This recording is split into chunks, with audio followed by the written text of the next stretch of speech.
여러분 안녕하십니까? 코로나19 KBS 통합 뉴스룸 5시 뉴스입니다. 국내 코로나19 신규 확진자는 100명이 늘었습니다. 요양시설과 일상생활 전반에서 감염이 이어지고 있는데요. 한편 미국 화이자의 백신이 효과가 있다는 중간 발표에 대해 우리 방역당국은 도입 여부를 논의하겠다고 밝혔습니다. 오대성 기자입니다. 서울 성동구에 있는 한 노인 요양시설에서 추가 확진자가 나왔습니다.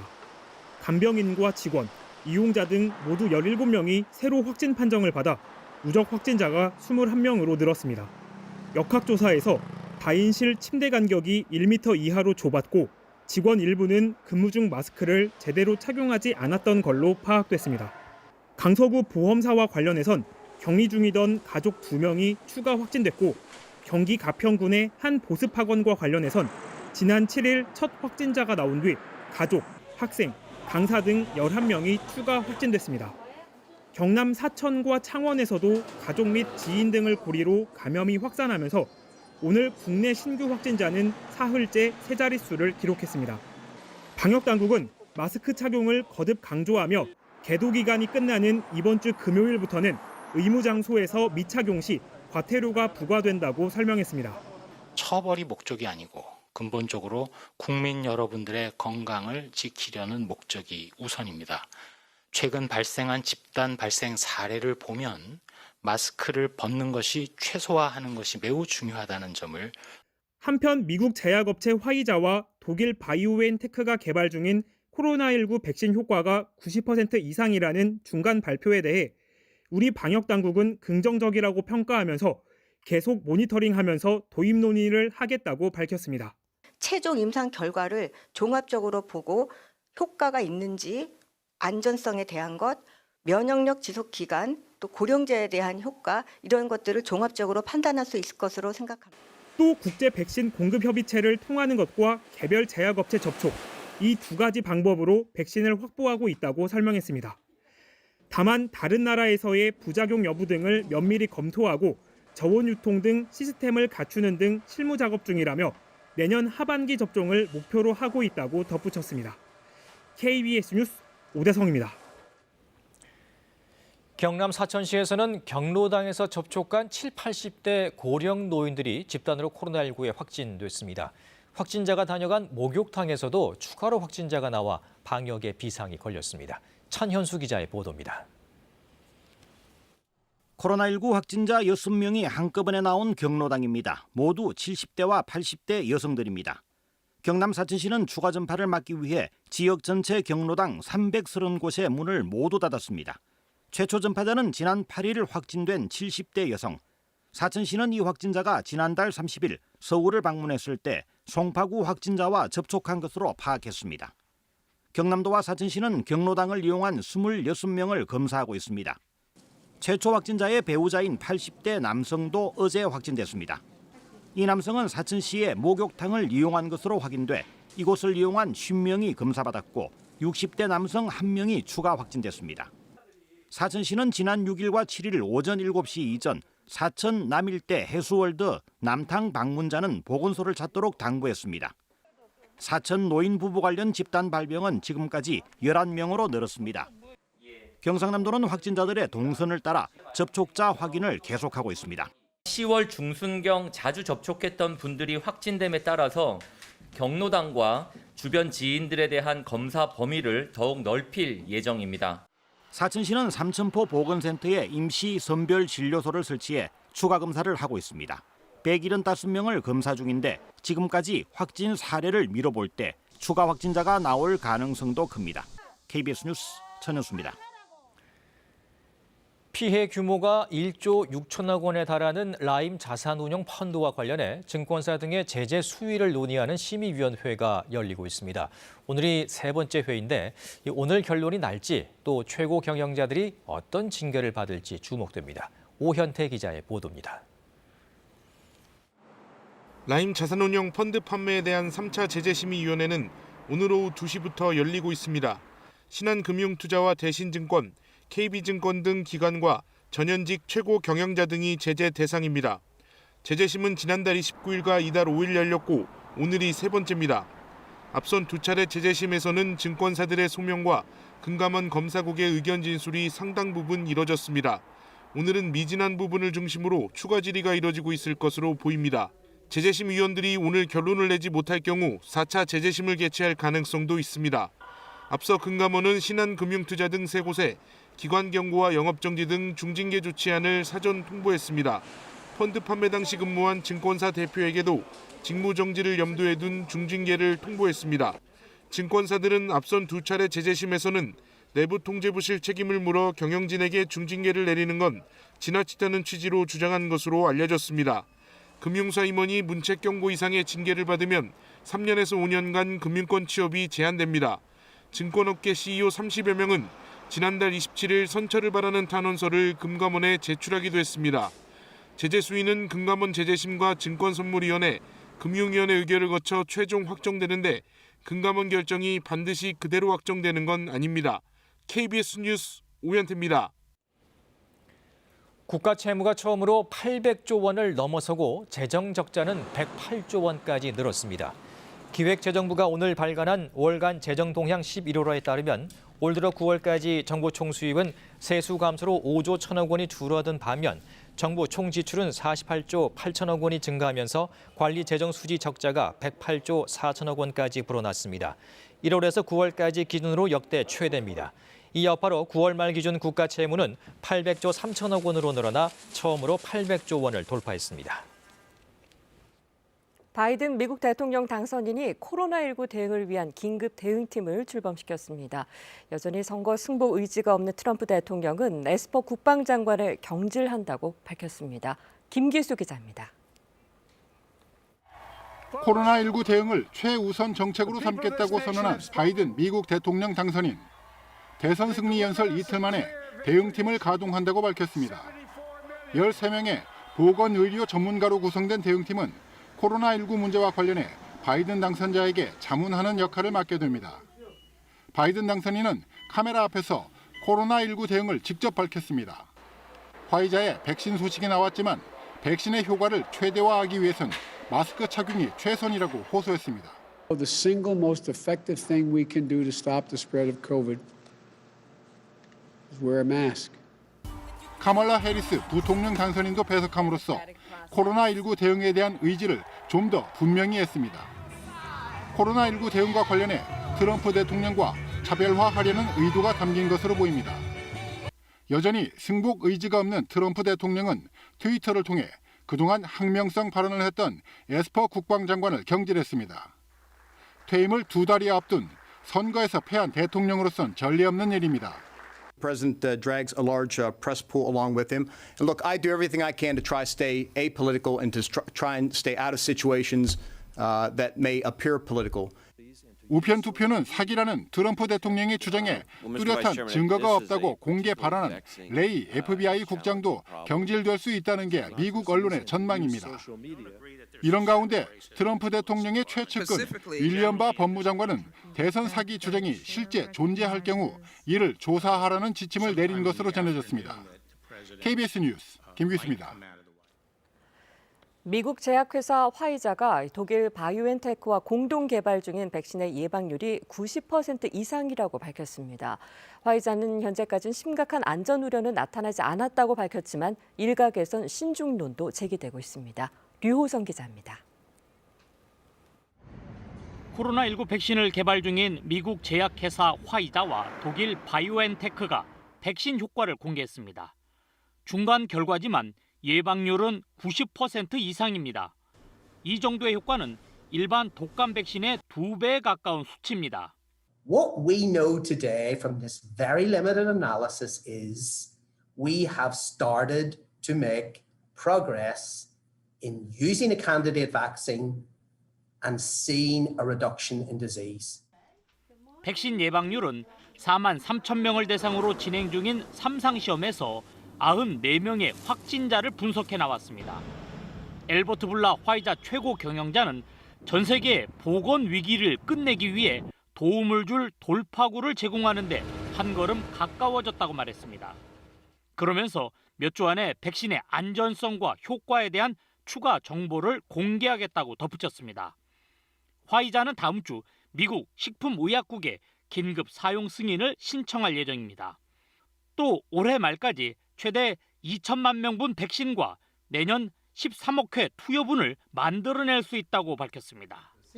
앤서니 파우치 미국 국립알레르기 전염병 연구소장은 미래를 생각할 때 매우 좋은 소식이라고 밝혔습니다. 화이자 바이오엔테크 백신 소식에 미국과 유럽 증시가 급등했습니다. 하지만 백신의 장기간 안전성과 효능에 대해 입증되지 않았다는 신중론도 제기되고 있습니다. 특히 백신의 효능이 얼마나 유지될지에 대해 미지수라는 지적도 나오고 있습니다. KBS 뉴스 류소입니다. 코로나19 여파로 올해 3분기 서울을 제외한 전국 15개 시도의 서비스업 생산이 모두 줄었고 제주는 소매 판매가 30% 넘게 감소했습니다. 통계청이 오늘 발표한 자료에 따르면 3분기 인천의 서비스업 생산이 1년 전보다 11.6% 줄었고 이어 제주가 8.7% 감소하는 등 전국 15개 시도가 모두 줄었습니다. 소매 판매는 전남 등 8개 시도에서 증가한 반면 제주 등 8개 시도에서는 감소했습니다. 특히 제주는 면세점 분야 타격 등으로 감소율이 30.4%로 가장 많이 줄었습니다. 지난해부터 주한미군 헬기의 사격 훈련장이 된 경북 포항 수성 사격장에 대해서 주민들의 반발이 거세지고 있습니다. 주민들은 사격장 진입로를 막고 차량 시위까지 펼치면서 차단에 나섰습니다. 류재현 기자입니다. 시위에 나선 화물 차량들이 포항 수성 사격장 폐쇄를 요구하는 현수막을 내걸었습니다. 국방부가 오는 16일부터 한 달간 주한미군의 헬기 사격 훈련을 예정대로 진행하려고 하자 사격장 인근 주민들이 반발한 겁니다. 지금 우리는 오늘 집회 후로 16일까지 계속 그거 집회할 겁니다. 지금 안 막으면 밀리면 우리는 장기 면민들 다 죽습니다. 그동안 미군 헬기 사격은 경기도 포천 영평 사격장에서 이뤄졌지만 안전 문제에 반발하는 주민에 쫓겨 지난해부터 포항으로 옮겨온 상황. 포항 수성 사격장은 주거 지역과 불과 1km밖에 떨어져 있지 않습니다. 주민들은 그동안 한국군의 훈련으로 유탄 등 총탄 사고와 심각한 소음 피해를 겪어왔지만 국방부가 일절 상의도 없이 지난해부터 미군 헬기 사격 훈련까지 진행하도록 했다며 반발합니다. 그렇다고 해서 장기 갖다가 이걸 갖다 놓으면 장기 쓰이면 뭐가 됩니까? 안 그렇습니까? 포정 시민은 사람이고 포항 사람은 사람이 아닙니까? 주민들은 앞으로 미군의 탄약과 물자 수송을 위한 보급로를 트랙터 등으로 차단하고 미군의 사격장 진입을 막겠다는 입장입니다. 하지만 국방부와 미군도 예정대로 훈련을 강행한다는 뜻을 내비쳐 물리적 충돌이 우려됩니다. KBS 뉴스 류재현입니다. 고위공직자 범죄 수사처를 이끌 초대 공수처장 1차 후보군이 모두 11명으로 취합됐습니다. 이번 주 금요일부터 본격 심사에 들어가 최종 후보 2명을 추리게 됩니다. 김지숙 기자입니다.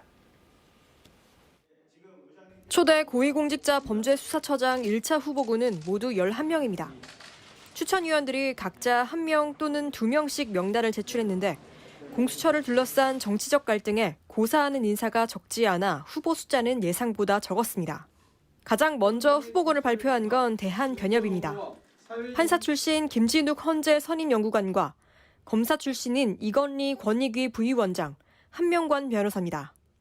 민주당 추천위원들은 판사 출신의 권동주 변호사와 박근혜 전 대통령 탄핵소추 대리인이었던 전종민 변호사 등 2명을 후보로 냈습니다.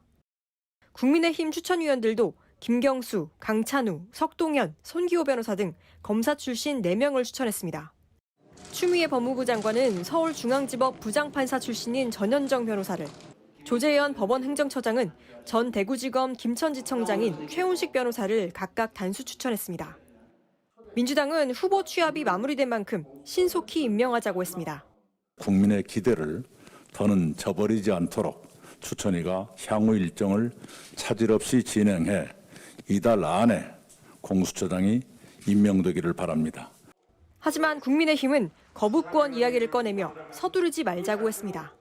우리 당에 거부권이 있는 것이고 거부권을 행사하려면 충분히 검증이 돼야 하지 않겠습니까? 검증에 필요한 자료들을 내고 검증을 해보고 동의할지 말지 이런 절차를 거쳐야 되는 것이지. 공수처장 후보 추천위는 13일 회의를 시작으로 대통령에게 추천할 최종 후보 2명을 추리게 됩니다. 논의가 길어질 경우 이달 내 임명이 어려워질 수도 있습니다. KBS 뉴스 김지숙입니다. 경찰이 피의자를 체포할 때 뒷수갑을 남발하지 않도록 제도 개선이 추진됩니다. 국민권익위원회는 경찰이 피의자를 체포할 때 반드시 영상 촬영 장비를 착용하도록 하고 수갑 사용의 단계적 절차를 마련하는 방안을 경찰청에 권고했다고 밝혔습니다. 앞서 지난 7월 전북 정읍에서 이웃집에 들어온 80대 할머니를 체포하면서 경찰이 뒷수갑을 채워 공권력 남용이라는 비판이 제기되는 등 과잉 진압에 대한 민원이 이어졌습니다. KS 기준에 맞지 않는 비규격 레미콘을 정상 제품인 것처럼 속여 수도권 일대 400여 곳에 납품한 레미콘 업체가 적발됐습니다.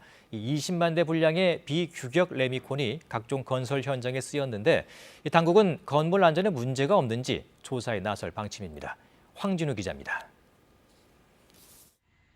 경기 북부 지역에 있는 한 레미콘 제조 공장입니다. 시멘트와 골재, 물을 이용해 레미콘을 만드는 작업이 한창입니다. 이렇게 제조된 레미콘을 이 업체는 KS 규격 제품이라고 팔았습니다. 하지만 경찰 수사 결과 사실이 아니었습니다. KS 규격보다 자갈은 4%에서 22%, 시멘트는 2%에서 9% 적게 들어간 레미콘이었습니다.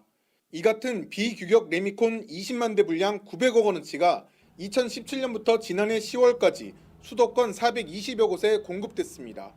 일부 건설 현장에서는 비규격 제품이라는 걸 모르고 썼고 일부 현장에서는 현장 품질 관리자가 뒷돈을 받고 눈 감아줬습니다. 건설사 품질 관리자들은 관행적으로 돈을 받고 건설 현장에서 실험을 레미콘 납품업체에 대행하게 한 것입니다. 경찰은 이 레미콘 업체의 임직원 16명을 사기 혐의로 붙잡아 임원 61살 A씨 등 2명을 구속했습니다. 또 이 업체를 포함한 레미콘 업체 13곳으로부터 매월 30만 원에서 50만 원씩을 정기적으로 받아챙긴 건설사 9곳의 현장 품질 관리자 9명을 배임 수재 혐의로 불구속 입건했습니다. 비규격 레미콘이 대거 사용된 사실이 드러나면서 이 업체의 레미콘으로 지어진 건물에 문제가 없는지 의문이 나오고 있습니다. 경찰은 조만간 국토교통부와 함께 이 업체가 사용한 비규격 레미콘으로 콘크리트를 만들어 강도 측정 실험을 하기로 했습니다. KBS 뉴스 황진우입니다. 최근 전동 킥보드 사용 인구가 크게 늘면서 이제는 생활 속 개인 이동 수단으로 자리 잡았습니다. 하지만 일부 제품들이 실제 성능보다 부풀려 광고돼서 소비자 피해도 늘고 있습니다. 박연선 기자의 보도입니다. 지난 6월 인터넷을 통해 30만 원 상당의 전동 킥보드를 구매한 하모 씨. 한 번 충전으로 40km를 간다는 광고를 믿고 왕복 16km 거리에 출퇴근용으로 샀습니다. 하지만 퇴근길 왕복 14km 남짓 달렸을 때 갑자기 배터리가 방전됐습니다. 구매한 업체에 항의했지만 소용이 없었습니다. 정작 타보니까 14km에서 멈춰가지고 중간에 걸어가지고 많이 힘들었었거든요. 그래서 이거를 환불하려고 문의를 넣어봤더니 오히려 몸무게라던가 많이 나가가지고 제 잘못으로. 업체 측은 노면 마찰과 탑승자의 무게를 제외하고 사람이 타지 않은 공회전 상태로 주행 거리를 계산했다는 입장입니다. 40km 이상 갈 때도 있어요. 거기 공회전일 때 그 부분은 설명 드렸어요. 속도무 계산으로 공회전하면 40km 이상 나와요. 일종의 허위 과장 광고가 이뤄진 셈으로 소비자원에도 이 같은 민원이 점차 늘고 있지만 환불 권고만 이뤄질 뿐 강제할 방법이 없습니다. 전문가들은 전동 킥보드가 도로교통법상 별도의 개인 이동수단으로 인정된 만큼 자동차 연비 표시에 준하는 기준을 마련할 필요가 있다고 지적합니다. 전비를 포함한 어떤 과대 광고에 대한 부분은 빠져 있거든요. 이런 부분 때문에 소비자들의 피해가 가중될 수 있기 때문에 이런. 전동 킥보드가 일상생활의 이동수단이 된 만큼 제품의 성능과 품질에 대한 보증도 강화될 필요가 있습니다. KBS 뉴스 박연선입니다. 한 초등학교 학생들이 개성 있는 코로나 바이러스 예방용 애플리케이션을 만들고 있습니다. 대학생들과 함께 컴퓨터 명령어도 배우고 직접 프로그램을 만들면서 코로나19를 슬기롭게 이겨내는 방법을 알아가고 있습니다. 김민아 기자입니다. 컴퓨터 앞에 앉은 학생들. 컴퓨터 명령어, 즉 코드를 조합해 원하는 대로 프로그램이 움직일 수 있도록 연습하고 있습니다. 헬로라고 인사를 하게 하고 싶어요. 그러면은 어떻게 할까? 자신들만의 스마트폰 애플리케이션을 만들고 싶은 학생들은 벌써 설렙니다. 가족한테 자랑도 하고 싶고 완성이 되면 되게 뿌듯하고 좋을 것 같아요. 컴퓨터 언어의 기초인 이진법도 수업에서 빠질 수 없습니다. 컴퓨터는 어떤 언어로 대화를 할까? 이진법. 오, 똑똑해 소연이. 컴퓨터 공학을 전공하는 대학생들이 이론은 물론 애플리케이션이 구현될 수 있도록 초등학생들과 함께 합니다. 어린 아이들과 이제 같이 소통하면서 이제 제가 알고 있는 지식을 이제 알려줄 수 있다는 게 참 보람 있는 것 같아서. 각자 만들고 싶은 코로나19 예방 애플리케이션을 소개하는 시간. 다양한 아이디어들이 발표됩니다. 사람 많은 것 알려주는 알림이, 지도의 실시간 인원수 분포 보여주기. 초등학생과 대학생들은 다음 달까지 대면과 비대면 방식으로 소통하면서 코로나19 예방 애플리케이션을 완성합니다. 코로나에 대해서 좀 더 자세하게 알게 되면서 코로나 극복을 위한 방안 이런 것들을 생각하게 됩니다. 지역교육청은 학생들의 성취도와 호응 정도에 따라 참여 학교를 늘리는 등 프로그램을 확대해 나갈 계획입니다. KBS 뉴스 김민아입니다. 가을 수확기, 요즘 농촌에는 일손이 턱없이 부족합니다. 코로나19 장기화로 외국인 노동자들이 입국하지 못하는 데다 자원봉사 참여도 끊겼기 때문인데요. 게다가 갑작스러운 한파까지 겹치면서 농민들의 시름이 깊어지고 있습니다. 윤현석 기자입니다. 드넓은 목화밭, 흰눈이 내려앉은 듯 나뭇가지마다 목화꽃이 활짝 피었습니다. 수확을 해야 하는데 손을 못 대고 있습니다. 예년 이맘때 같으면 벌써 1차 수확을 다 끝냈어야 하지만 올해는 일손 부족으로 아직 3분의 1도 수확을 마무리 짓지 못했습니다. 자원봉사자 행렬도 뚝 끊겼습니다. 이러다 서리가 내리기 시작하면 목화 품질이 떨어지게 됩니다. 또 우리 군청 공무원들이 일손 돕기로 해서 많이 도와준 바람에 많이 거들어 줬습니다. 그래도 한 20-30명 와가 따주도 워낙 많이 일거리가 많으니까. 감농장도 사정은 마찬가지. 주렁주렁 달린 감들이 가볍게 손을 대자 툭툭 떨어집니다. 수확을 마무리하기 위해 소방서 대원들이 도움의 손길을 내밀었습니다. 농번기로 바쁜 시기에 코로나19로 힘든 시기를 겪고 있는 지역 농업인들에게 조금이나마 힘을 보태고자 올해 상반기 국내 외국인 노동자 수는 지난해 하반기보다 10% 넘게 줄어든 상황입니다. 외국인 노동자들 저희들이 인력을 사기도 힘들고, 그리고 이 감수학할 때는 전체 이 지역의 농가들이 동시에 다 일괄 투입되기 때문에 일손 구하기가 굉장히 힘듭니다. 냉해의 긴 장마와 태풍에다 코로나19로 일손까지 부족해 농민들의 속이 타들어가고 있습니다. KBS 뉴스 윤현서입니다. 토종 꽃사슴은 우리나라에서 이미 멸종된 것으로 알려져 있는데요. 이 토종 꽃사슴으로 추정되는 사슴이 무인 카메라에 포착됐습니다. 다만 농장 등에서 탈출한 외국산 사슴일 수도 있어서 현장 조사가 필요해 보입니다. 정면구 기자입니다. 올해 6월 강원도 낙동정맥, 머리에 뿔, 몸통에 하얀 반점이 선명한 사슴이 경계하듯 지나갑니다. 뿔이 없고 몸집이 작은 어미와 새끼로 보이는 개체도 확인됩니다. 전문가들은 토종 대륙 사슴일 가능성을 조심스럽게 제기합니다.